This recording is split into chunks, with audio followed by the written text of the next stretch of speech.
নেপালে 2 দিনের রক্তক্ষয়ী সংঘর্ষ এবং বিক্ষোভে কমপক্ষে 25 জন নিহত ও 6 শতাধিক মানুষ আহত হওয়ার পর এখনও থমথমে পরিস্থিতি দেশ জুড়ে। বিক্ষোভের মুখে সরকার পতনের পর রাস্তায় নেমে পরিস্থিতি নিয়ন্ত্রণে চেষ্টা করছে সেনাবাহিনী।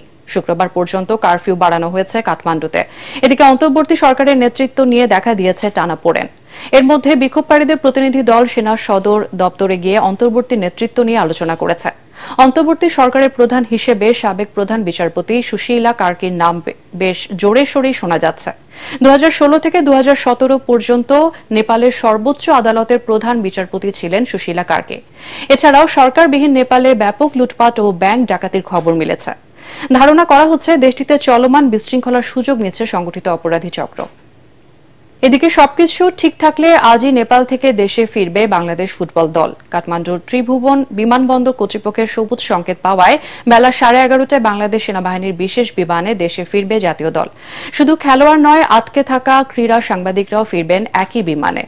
এশিয়ান কাপ বাছাই পর্বের প্রস্তুতির অংশ হিসেবে নেপালের বিপক্ষে 2টি প্রীতি ম্যাচ খেলতে গিয়ে বিপদে পড়েন জামাল ভুঁইয়ারা।